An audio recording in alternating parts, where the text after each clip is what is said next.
Tahukah kamu, puluhan ribu kaum muda dari sekitar 70 negara dari seluruh dunia menyerbu Medjugorje, Bosnia-Herzegovina beberapa hari setelah peristiwa vandalisme patung Bunda Maria dan altar di negara itu. Apa yang terjadi?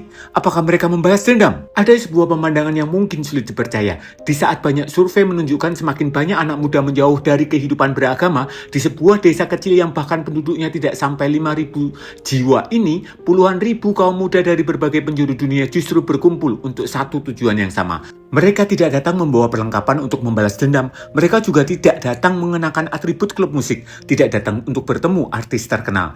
Mereka justru datang membawa rosario, kitab suci, dan kerinduan untuk berjumpa dengan Tuhan. Desa kecil itu bernama Medjugorje, dan selama 6 hari pertama bulan Agustus 2026 ini, desa yang biasanya tenang itu berubah menjadi tempat perjumpaan kaum muda Katolik dari berbagai bangsa di dunia. Peristiwa ini dikenal sebagai Mladi Fest, Festival Kaum Muda Internasional Medjugorje. Festival ini diselenggarakan secara rutin pada sekitar tanggal 31 Juli hingga 6 Agustus setiap tahunnya. Kalau mendengar kata festival, mungkin yang terlintas di pikiran kita adalah musik, lampu, hiburan, keramaian. Tetapi Mladi Fest justru dibangun di atas sesuatu yang sangat sederhana. Doa, keheningan, ekaristi kudus, adorasi, dan pertobatan. Tidak ada konser pembukaan, tidak ada pesta penutupan, dan tidak ada artis utama. Yang menjadi pusat seluruh rangkaian ini adalah Kristus sendiri. Dan mungkin justru itulah yang membuat ribuan orang terus datang setiap tahunnya di Medjugorje. Mladi Fest sendiri pertama kali diselenggarakan pada tahun 1989.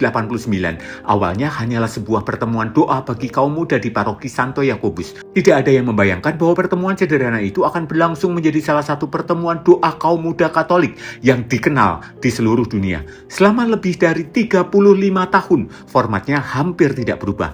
Di saat banyak acara harus terus berganti konsep agar tetap menarik, Mladi Fest tetap mempertahankan identitasnya, yaitu doa, sabda Allah, kesaksian, ekaristi kudus, adorasi, dan yang pasti adalah sakramen pengakuan dosa. Mungkin justru karena tidak berusaha mengikuti tren inilah Mladi Fest memiliki daya tariknya sendiri.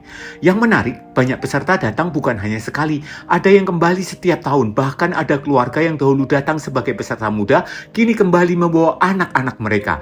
Bagi sebagian orang, Mladi Fest bukan lagi sekedar acara tahunan, melainkan bagian dari perjalanan iman mereka. Kalau kita membuka jadwal resmi Mladi Fest 2026, kita akan menemukan sesuatu yang cukup mengejutkan.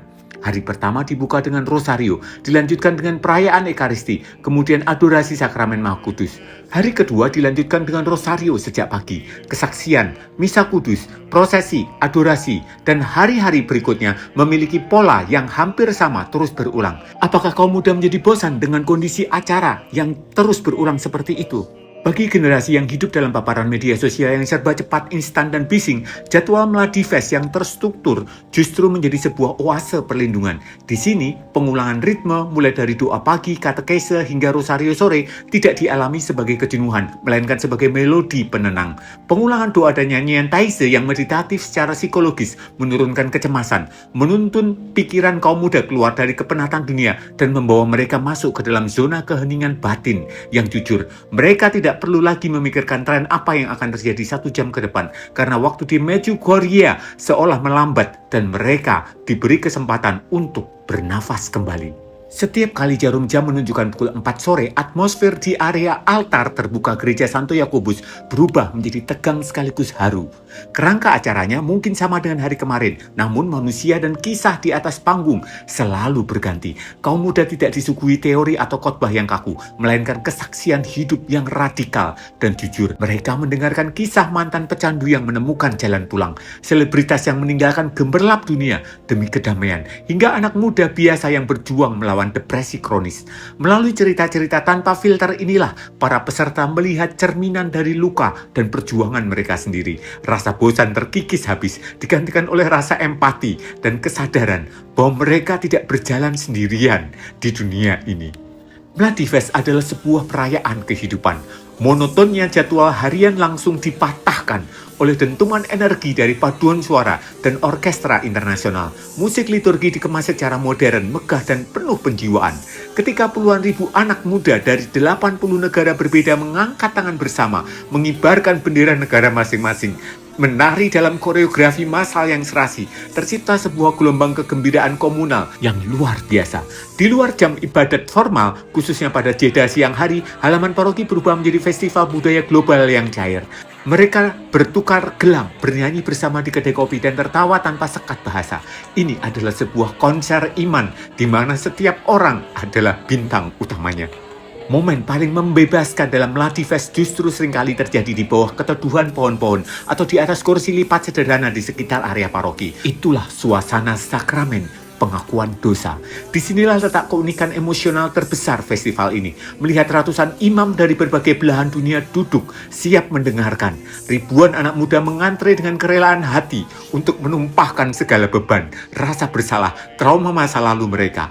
Ketika beban rohani itu dilepaskan, perayaan Misa Kudus pada malam harinya tidak lagi menjadi sebuah kewajiban ritual yang membosankan, melainkan sebuah perayaan kemenangan atas kebebasan hati yang baru mereka temukan dalam sakramen pengakuan dosa.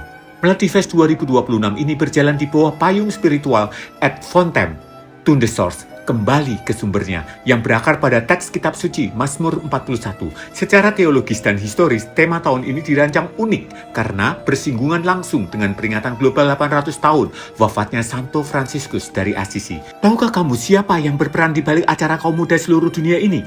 Tepat sekali, para imam dari Ordo Fransiskan. Kenapa Ordo Fransiskan? Untuk memahami mengapa para pastor Fransiskan begitu dicintai dan memegang otoritas penuh di Medjugorje, kita harus menengok lembaran sejarah masa lalu. Selama berabad-abad, wilayah Bosnia-Herzegovina berada di bawah tekanan berat pendudukan Kekaisaran Ottoman, yang kemudian disusul oleh rezim komunis Yugoslavia yang ateis dan represif. Dalam masa-masa kelam itulah, hierarki gereja formal sulit bergerak. Para biarawan Fransiskan adalah satu-satunya gembala yang menolak untuk pergi. Mereka menyamar masuk ke desa-desa, merawat yang sakit, membaptis bayi-bayi di bawah ancaman hukuman gantung atau penjara. Bagi masyarakat lokal Medjugorje, Fransiskan bukan sekedar pemuka agama, mereka adalah pelindung kehidupan dan simbol ketahanan iman. Ketika paroki Santo Yakobus didirikan pada tahun 1892, reksa pastoral paroki ini secara resmi diserahkan kepada Ordo Fransiskan sebagai bentuk pengakuan atas kesetiaan mereka. Ada keselarasan rohani yang luar biasa antara karakter orang muda dengan spiritualitas Santo Fransiskus Assisi. Fransiskus adalah seorang pencari. Ia meninggalkan kemapanan, meruntuhkan tembok formalitas dan menemukan Tuhan dalam kesederhanaan serta keindahan alam. Karisma inilah yang ditiupkan oleh para pastor Fransiskan ke dalam struktur Mladifest. Festival ini sengaja dirancang tanpa sekat-sekat kaku keagamaan yang membuat anak muda merasa dihakimi. Alih-alih mengurung peserta di dalam gedung gereja, para Fransiskan mengajak kaum muda mendaki bukit berbatu cadas, bernyanyi di bawah langit terbuka, dan merayakan persaudaraan universal, Fratelli Tutti, tanpa memandang asal negara. Gaya pendekatan yang membumi, hangat, dan penuh sukacita khas Fransiskan inilah yang membuat kaum muda merasa pulang ke rumah, bukan pergi ke sebuah seminar teologi yang berat. Melalui tema tahun ini, Ad Fontem to the Source, otoritas penyelenggara termasuk Ordo Fransiskan yang menggembalakan paroki ini mengajak kaum muda meneladani spiritualitas radikal Santo Fransiskus yang selalu mendorong persaudaraannya untuk mulai lagi dan lagi dari awal. Bagi umat Katolik, titik awal untuk memulai kehidupan kembali adalah menemukan harapan sejati hanyalah kepada Yesus Kristus.